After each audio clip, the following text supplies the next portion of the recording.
Now, I'd like to get into like a hardcore topic, I would say. Do it. Well, not a hardcore. Let's not use some big words. Let's now 2025 car show recap. Some of the major events, let's keep it to maybe 2 each. Okay.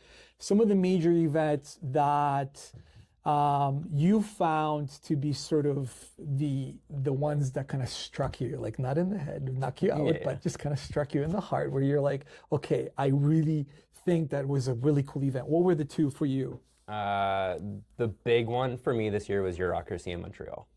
You went? Yeah, I did. Oh my God, I'm jealous. I wanted to go. I've never went. Why? And why? So the guys from WCT Performance invited me to take my car and put in their booth. And I was like, okay, a little bit. maybe. What is WC? So performance shop based out of Markham, specialize in a lot of like Volkswagens, and they do a whole racing series as well through Razor.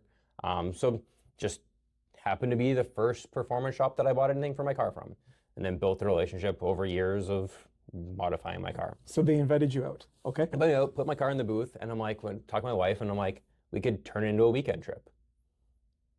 So we went. It's a fair bit away, right? It's like 5. Well, it's a 6-hour drive, right. But like, hang out with my wife for the weekend in Montreal? Sure. Yeah. Now, she's not a car person. Never been to a car show. So this was her first opportunity to go to a car show. And it's a 2-day event in Montreal. Make it or break it, right? Make it or break it. 2-day event in Montreal. And that's cool. So what happened? So we drove. In a nutshell. We drove. There was an accident on the 401. So we had to get off the 401. Okay. And we're driving down dirt roads in a lowered, like pink wrapped car. Side roads? Yeah. They diverted you guys on the side? Yeah. Oh my goodness. So I'm losing my mind, and fine, whatever. This thing's like ready for a car show, not to be going on on like dirt roads, right? No, I don't even drive on dirt roads normally, but I'm like, we just need to get there at this point. Okay.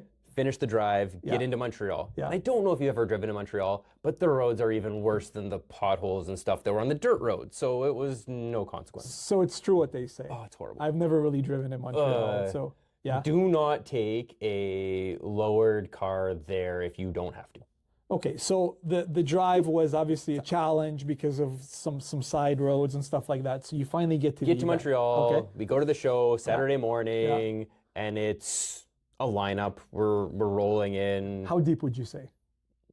50 or 60 cars at 9 a.m. Well, when does the car show start? 10, I think, is when everything was actually starting. But since we were part of the booth, we just rolled in. Got everything set up, everything ready. I went and got a tattoo first thing, and then we enjoyed the car show. Yeah. How does that? What the hell? A car tattoos at a car show? Right? I know they do haircuts at car shows. But I didn't know. So Bureaucracy, you're able to get a tattoo. Yeah, I was the first one to get a tattoo at the show, just cause. Okay. So I could see how this is building up to be a really cool event. Yeah. I mean, you're waiting. First of all, the drive is ahead. Drive, tattoo. Now we get to an actual car show event. Cool car. Well, I would have already been done by then. I mean, tattoo, driving. I'm good for the day, man. This guy's actually going to a car show. Cars are cool. Yeah. Like, there's all kinds of things, like seeing all the things and doing everything. And then I get to walk my wife around and explain all the things. Like, there was old Volkswagens with a completely shaved engine bay. So that, to see. You don't see rolling around every day. Slammed cars. There was so much. And then they did racing, they did drifting, they did drag racing, they did all the things. So my wife was like, this is amazing. No wonder you go into these things. And then day 2 it rained. Positive. This is good. But then day 2 it rained. Well, I mean, that's like going on vacation, right? You get hyped up the first day, and the next day it all rains, and you're like, oh man, time to hit the bar, right? Yeah. So it was okay. We got through the rain, went and bought all the hoodies so we were nice and warm. Yeah. Sun came out, great afternoon. Got to the end of the show. They did all the awards. So the biggest highlight of that event? The tattoo? No, the fact that my wife came and enjoyed it. The fact that your wife came and enjoyed it. That's usually a challenge, I think. Yeah. Like, trying to get your spouse involved in a hobby that she has no interest in, and she actually didn't hate it, was the biggest thing for me. But I think you touched upon a very important topic, which we'll, I think, maybe cover in the future, and that is different, I guess, what's the word I'm looking at? People go to events for different things. People go to events to showcase their car. People go to events to meet other people as a social aspect. Yeah. I find that car show events, you meet some really great people, you meet some really bad people, which is just in life. But a lot of the friendships last for a long time. Well, you have a very, very similar interest, and you guys, like, if you're there, you probably have a very deep passion for it. So you're literally breaking the ice just by being there because you already know the passion. So people kind of are there for ultimately cars, I would imagine, right? But I think the social aspect and also the fact that you're meeting other people, I think that's what draws more people into it, the meets and the events. So that's a positive thing. So 100%. I'm glad your wife had a positive experience. Yeah, she came to a few more shows after that. Well, so let's talk about show number 2. That was the most memorable for you for 2025. So then it was High Octane, put on by Import Culture. I went to that one. You were. That was in Toronto. Yeah. Really cool, interesting location. But I'll let you talk more about it. Fantastic location. Right? Like in the parkade, from a like mid-afternoon into the evening, just like the nice vibes. It felt more like the Tokyo Drift style kind of event. All the lights flashing and all those things was really cool. But what made this one special was this was my daughter's first car show. So my wife brought the daughter. Of the family. So okay, now so he warmed up the wife. He warmed Yeah. up the wife. Yeah. She's like, okay, this isn't bad. Yeah. It's not just a bunch of guys talking not a about bunch of things. dudes standing it's around a in a mix circle. of various things. Yeah. And now it's okay to bring the kid. Yeah. All right. So like, How did she like it? Oh, sorry. She. How did She. Yes. She loved it. She I ran said around. she because I know it's a girl, so she liked it, right? But for like half an hour. So I've noticed that there is a threshold to how long the kids can be at the car shows. They love it for like half an hour. Yep. And then it's pee time. And It wasn't food. even that she necessarily wanted to leave. Yeah. Just she started to be tired and run around. And my biggest fear was more that she would run into a car and cause some sort of damage, hurt herself. So we're just like, no, we're just going to shut it down. And then she slept the whole way home. Well, little people take it in a different way, right, than us. I think they need a little bit more TLC. I mean, 100%. they're kids, 100%. right? But she loved it. She always was asking to go back. So whenever there's more next year, she's going to come out to a few more. And it's family at this point for me. Like, cars are cool. I love them. It's a passion. Yeah. But if you're going to talk about what's most memorable, it's time with family. Yeah. And if you're able to mix the both? then you're winning. Perfect. You're winning. Yeah. So what about you? Bureaucracy and to recap, high octane tuners. Yep. And a little bit of a difference because you said high octane tuners was sort of like a Tokyo Drift. A very, very different event. Whereas bureaucracy was more of an open field, right? Yeah, it was open with racing and it encompassed all of car culture, whereas like High Octane Fest was more just a car show. Okay. Right? Like you were there, like they did like some break dancing and some things. So like it was more just car show. Yeah.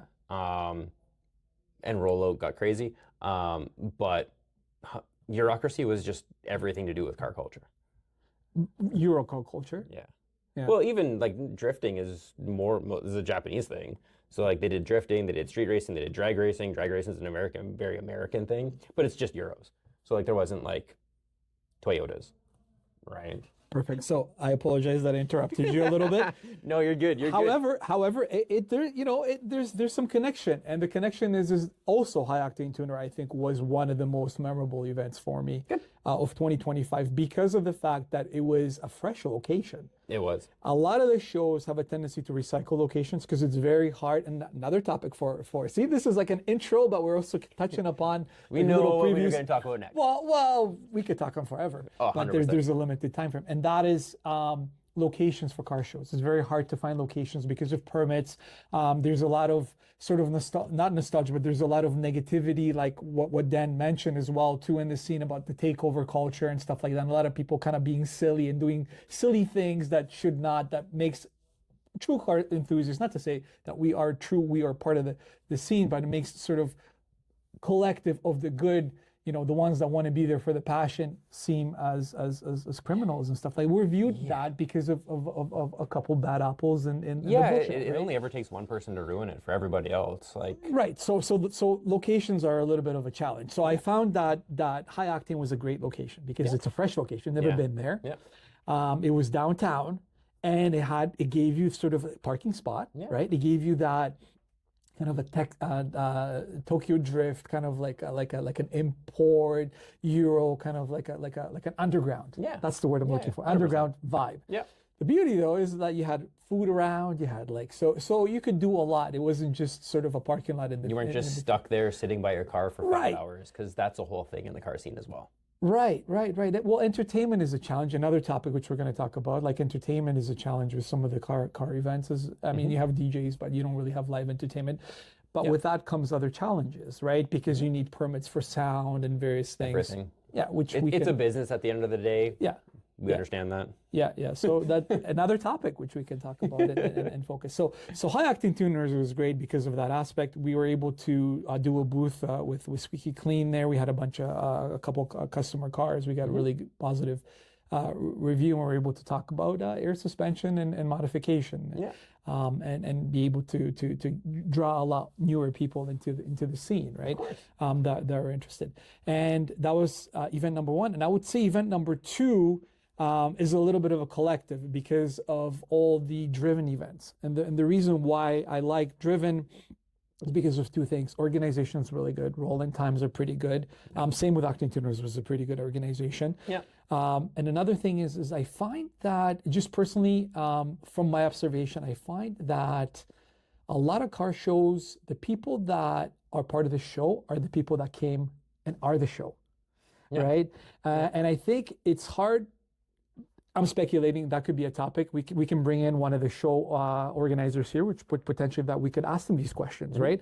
Yep. What I think when I've noticed is that it's challenging to promote and how to promote, and I would see that because a lot of I don't know if it's I would maybe laziness is a strong word, but maybe it's an ability or an experience to be able to promote.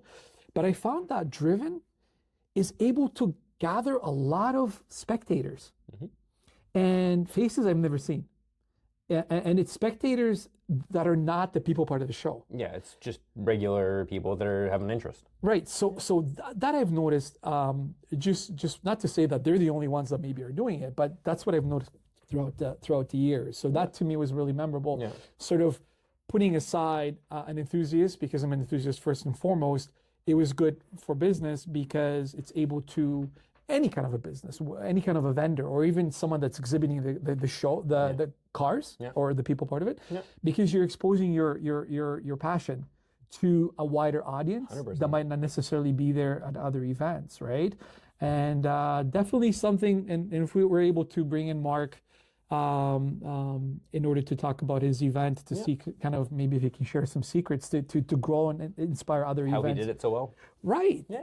So that's what I found. So to me it was high octane tuners and the driven events in Toronto. You did the Mississauga one. Did you do Yes, London? I didn't do London.